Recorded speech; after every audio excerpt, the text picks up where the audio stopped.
closing chapter of the war in Europe. Unforgettable moments which must not go unrecorded in our newsreel history of World War II. First, we look back to that momentous day a short while ago when British and Russians linked up near Weismar. The war was virtually over when this exciting event took place. How do you do? How are you, pal? You're one of Joe Stalin's soldiers, and I'm pleased to meet you. We've both come a long way together, and we've done a good job. Армия очень довольна тем, что наши союзники также били врага, как и мы. What does that mean, Charles? Very good. What does that mean? Eh? What does that mean? How do I know?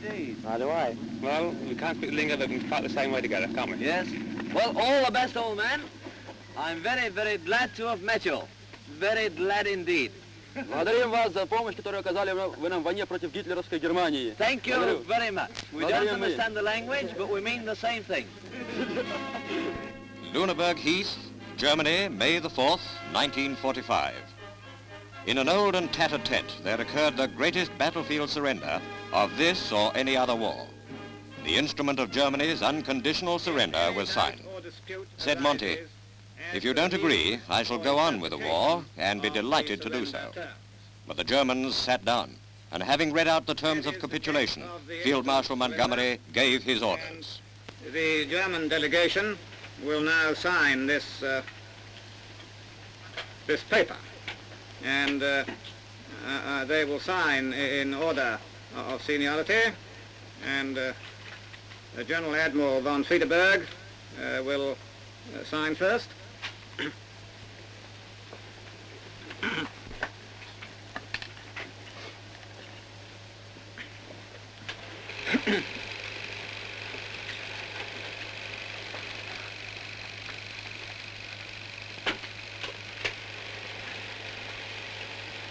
Now, General Kienzl will sign next.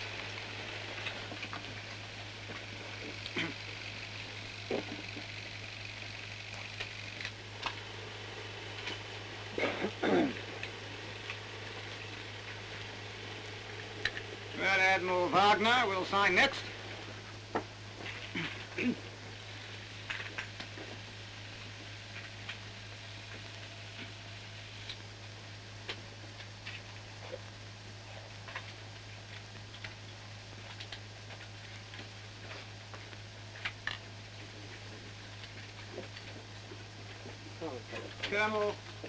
Colonel Pollack will sign next.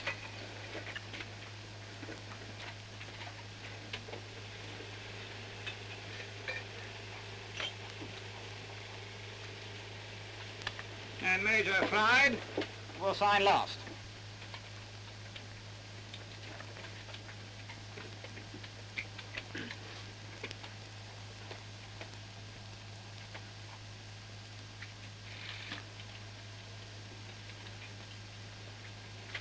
Now I will sign the instrument on behalf of the Supreme Allied Commander, General Eisenhower.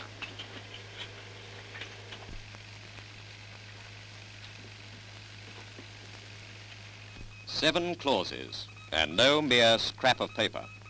Clause 2 is tapped out by Morse, the signal for the ceasefire, which reads, "All hostilities on land, on sea, and in the air by German forces to cease by 0800 hours.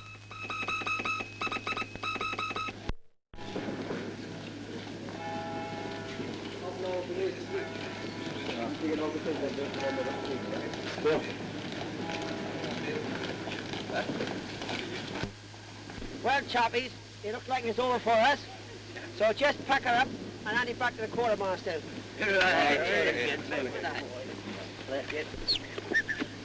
You would have got it. Well, go.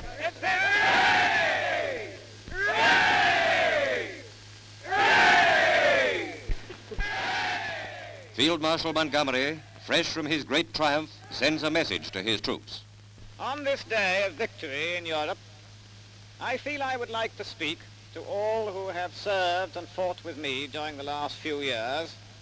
I would ask you all to remember those of our comrades who fell in the struggle. They gave their lives that others might have freedom, and no man can do more than that. I believe that he would say to each one of them, "Well done, thou good and faithful servant." we must remember to give the praise and thankfulness where it is due.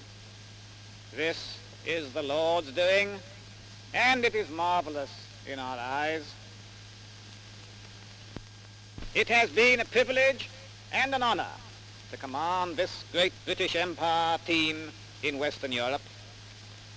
I thank each one of you from the bottom of my heart. And so, let us embark on what lies ahead, full of joy and optimism. We have won the German war. Let us now win the peace. Good luck to each one of you, wherever you may be.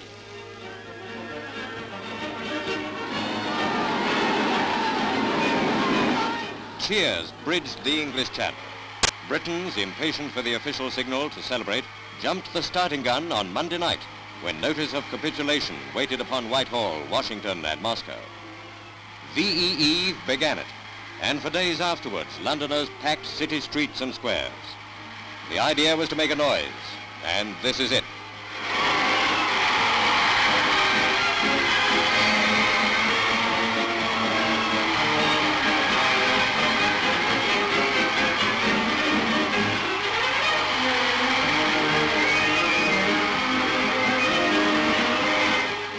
You measured the crowds by the acre in this bubbling over of a nation's joy and thanksgiving.